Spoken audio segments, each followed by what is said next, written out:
Assalamualaikum warahmatullahi wabarakatuh. Kami dari kelompok 7 ingin menjelaskan materi mengenai penyakit cerebrovaskular mata kuliah patofisiologi dengan dosen pengampu Ibu Ratih Kurniasari, SGZ MSI. Sebelumnya perkenalkan, saya Granindiana Rayuresya dengan NPM 0018. Nama saya Dia Putri Safira dengan NPM 23106312200027. Perkenalkan, nama saya Dava Sukasanya dengan NPM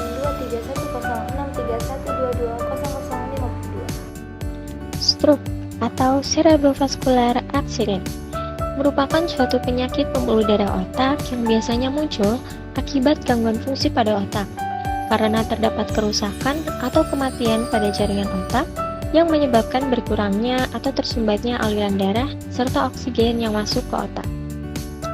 Aliran darah yang berkurang akibat pembuluh darah ke otak mengalami penyumbatan, penyempitan, atau bisa dikatakan dengan perdarahan terjadi karena pecahnya pembuluh darah tersebut.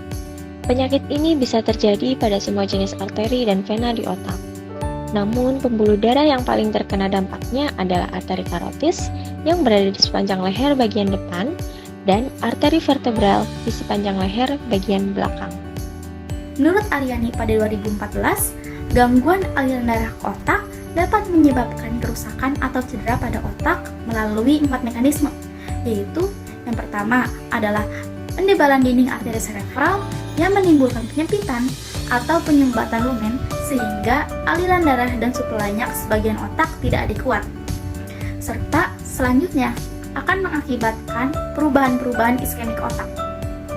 Yang kedua adalah dinding arteri cerebral pecah sehingga akan menyebabkan bocornya darah ke jaringan ataupun hemoragik. Yang ketiga adalah pembesaran sebuah atau sekelompok pembuluh darah yang menekan jaringan otak, misalnya malformasi angiomatase dan aneurisma. Yang keempat adalah edema cerebri yang merupakan pengumpulan cairan di ruang interstisial jaringan otak. Studi epidemiologis dan klinis menunjukkan bahwa ada banyak kondisi berbeda yang berhubungan dengan gangguan peredaran darah otak. Kondisi-kondisi tersebut merupakan faktor risiko terjadinya gangguan sirkulasi darah otak.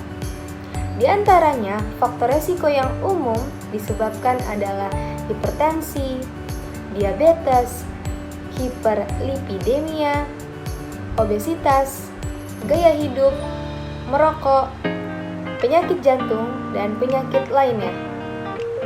Selain itu, beberapa penulis juga berpendapat bahwa usia, genetika, dan konsepsi oral mempengaruhi terjadinya stroke.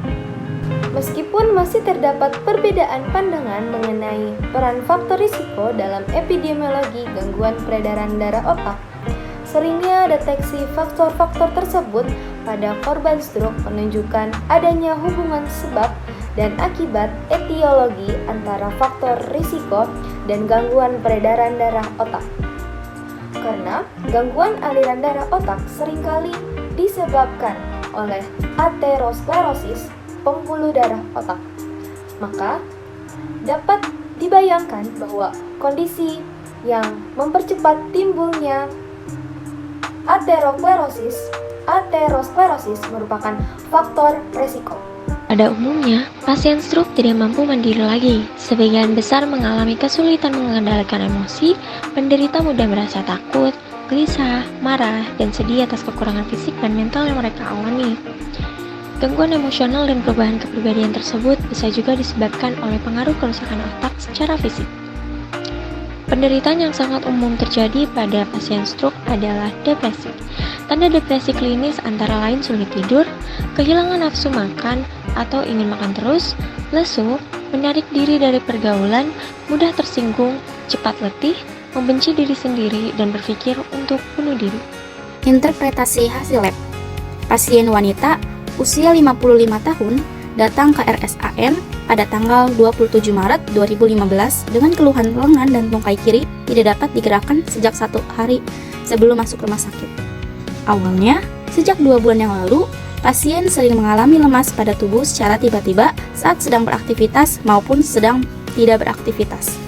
Selain itu, Pasien mengeluhkan nyeri kepala ringan, mulut miring ke kanan, dan bicara pelo sejak 1 hari sebelum masuk rumah sakit.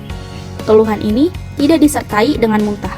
Pasien memiliki riwayat hipertensi sejak 4 tahun sebelum masuk rumah sakit.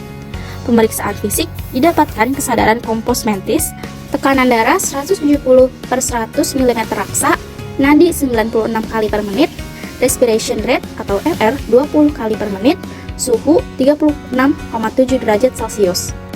Pasien ini didiagnosis stroke non-hemoragik. Diagnosis didapatkan dari anamnesis, pemeriksaan fisik, serta pemeriksaan penunjang. Selain itu, pasien memenuhi kriteria diagnosis untuk stroke non-hemoragik. Di anamnesis didapatkan pasien mengeluhkan lengan dan tungkai kiri tidak dapat digerakkan disertai mulut yang miring ke kanan dan berbicara pelok. Pemeriksaan fisik ditemukan tekanan darah 170 dan atau 100 mmHg. Jika dilihat, pasien ini mengalami hipertensi grade 2. Hipertensi merupakan faktor risiko yang kuat untuk terjadinya stroke.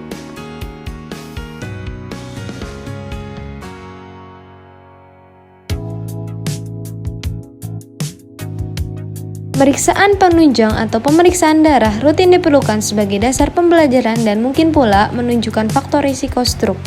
Pasien ini didapatkan adanya peningkatan kadar kolesterol total, trigliserida, dan LDL. Ada beberapa cara yang bisa dilakukan untuk mencegah penyakit cerebrovaskular, seperti kontrol tekanan darah secara teratur, menghentikan merokok, menurunkan konsumsi kolesterol dan kontrol rutin, mempertahankan kadar gula normal, mencegah minum alkohol, latihan fisik teratur, mencegah obesitas, dan mencegah penyakit jantung dapat mengurangi resiko stroke.